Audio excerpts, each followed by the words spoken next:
Good afternoon. I am back with another one of our little handy dandy videos. This is the best way we figured we could let everyone know what's going on at the same time, since we have all of our Head Start staff off for the summer. So first of all, I want to say this is a time to celebrate. We found out over the weekend that we did, in fact, get the grant back. So Green Country is still the grantee for Muskogee County Head Start and Early Head Start, and that is a great thing, and we're all really super excited about that. I'm going to be looking over at notes right now, so that's why my eyes are shifting. So I just wanted to take a minute and kind of let everyone know what the big changes are. And before I do that, I want to tell you I'm really excited.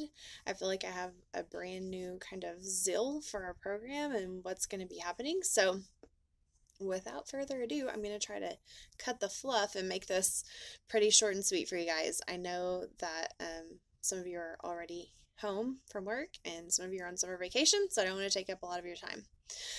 So what happened was we submitted for some conversion of Head Start to Early Head Start funding, and what we submitted to the Office of Head Start was not where they wanted us to be.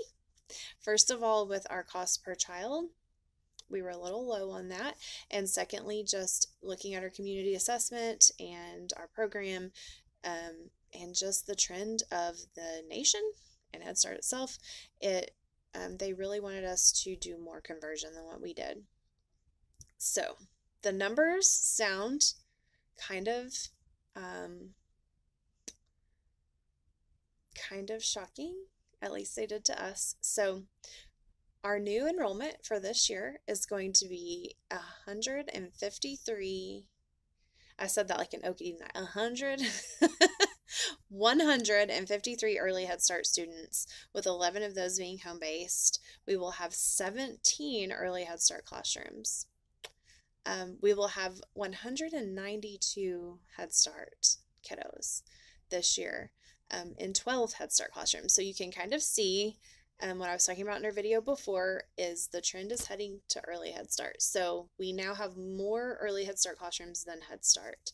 And the number seems low, you know. When we were first looking at it, we were all just kind of like, oh my goodness, that's so much fewer children. But let me talk to you a little bit about why we're doing that. So for any of you who think we don't hear you, that we don't see and hear what's happening in our classrooms and our sites, we do. And we know that staffing has been an issue. It's been hard. We know from our level that keeping the program staffed is going to be one of the key components to making this program good, making us be able to do what we need to do with our children and families. So making sure everyone has the capability to function in their own role is huge for us, instead of having to fill in the gaps for open positions. So one of the things we're doing, and I'll talk about that a little bit more in depth later, is we're raising pay. So everyone in a program can expect to get a pay raise, partially from the COLA increase, and then partially just because we're lowering the number of children and we're raising our pay to make our pay more competitive, especially in early Head Start, especially our teaching staff. That's where we really focused on raising pay, and our early Head Start teaching staff pay is getting a pretty substantial raise in order to help bring on qualified staff and retain qualified staff. From here, at this point, starting the year out, JBR campus will be completely early Head Start. All of those back 4 classrooms will be early Head Start classrooms. We will have early Head Start at Haskell. We will have 3 early Head Start classrooms at East Central and 4 Head Start classrooms. We will still have 1 Head Start classroom and 2 early Head Start classrooms at East. We will have the same setup in Shawnee, or at Shawnee. We'll have our Hilldale classroom, our Warner classroom, and we'll have our Fort Gibson partnership.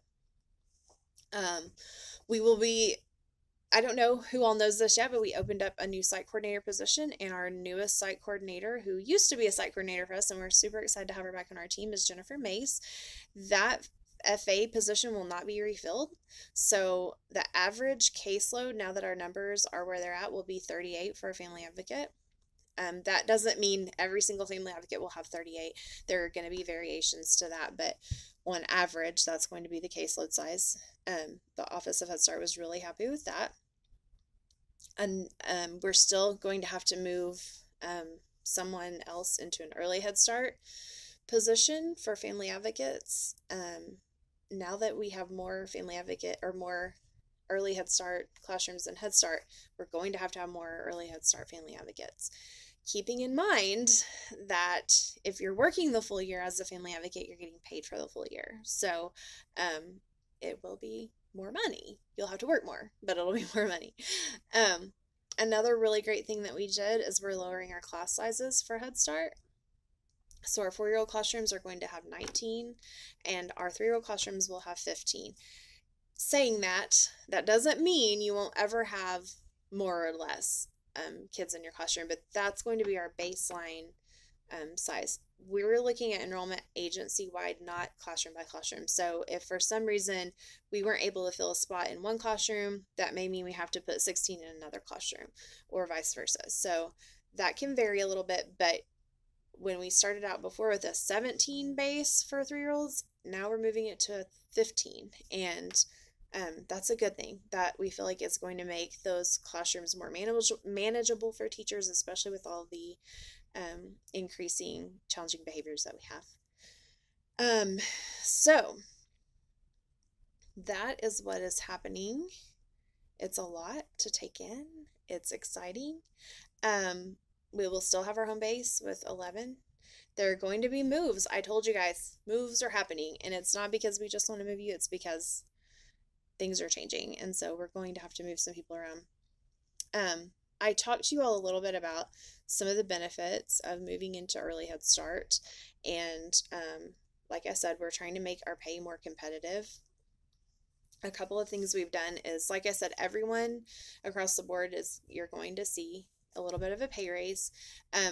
We're actually raising what you're getting paid for credentials. So for a para credential, a director's credential, family advocate certification, CDA, any of those credentials, you're going to get paid more. For instance, right now, for the CDA, it's going up to an extra 79 cents an hour once you get that credential. And that averages for a full year position out to be about $550 more a year than what you were previously getting for the CDA when you figure in hourly wages. So trying to make a little more incentive for getting those credentials and for furthering your education, which we are advocating for everyone. Even if you have your CDA, maybe now's the time to look into going back for that associate's degree.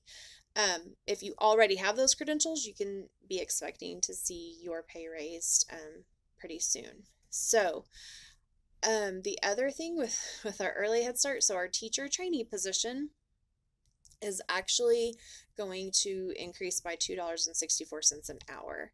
So that's our kind of our strategy for bringing in qualified staff who are really wanting to be here, really wanting to work, and keeping them. So we realized, and this was partially from suggestion of our board, that we weren't going to be able to be competitive and bring in staff like we need to at the pay rate we had our trainees in. So that's a great thing.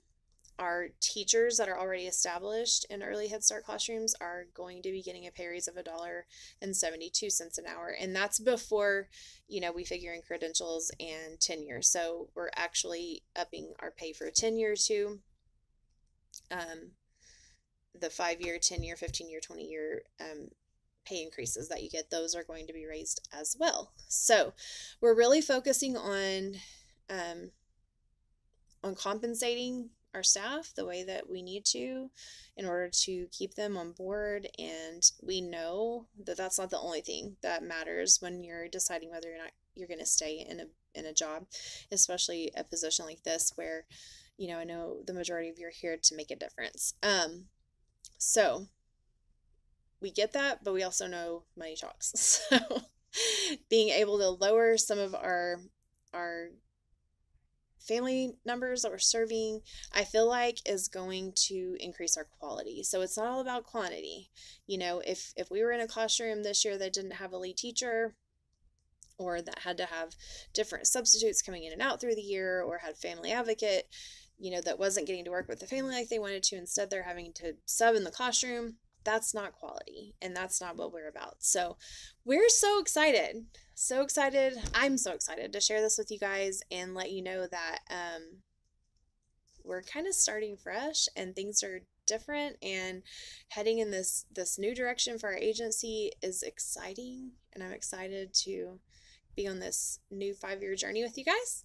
And I'll tell you quickly, some of the hurdles we're already seeing that we're going to be facing is the staffing. So I told you previously, we're going to have some Head Start people moving into early Head Start positions. I've given you the monetary benefit to that, and then, you know, there are pros and cons that you would just have to weigh out. We really haven't had anyone step up yet and say, yes, I want to go to early Head Start. So we will be starting up interviews soon, so you can expect to hear from us if you are in a Head Start. Definitely co-teacher position. Lead teacher, we're not 100% sure if we're going to have to do interviews for that yet, but for early, or for the co-teacher position, you can expect to get contacted soon to come in for those. Some of the supervision may be changing around, so the current supervisor you have may not be who you have going into this next project period, just because the way things have changed. We're going to have to rearrange some things. We're going to be opening early Head Start classrooms, so we're going to be hard at work trying to get those licensed, furnished, some of the renovations may that have to happen to have these new early rooms, and getting licensed through DHS. So that's where we're at. If you have any questions at all, do not hesitate to talk to your supervisor, who's already been informed about everything. And I'm completely open to answering questions as well. Feel free to give me a call or email me, text me, whatever it is that, however you need to contact me. Stop by the office. I can't always promise I'm here in the office, but I'm always willing to chat. So I went ahead and went way longer than I expected to. I'm at almost 13 minutes. So I'm going to get off here and just tell you guys thank you for hanging in there and being patient while we waited to hear back. And again, I'm super excited, and I hope you guys are having a great summer, whether you're here at work with us or at home. We hope that you're having a great time. Hopefully the flooding has receded enough that we can all get back to life as normal. So that is all I have to say to you all, and I'm wishing you well.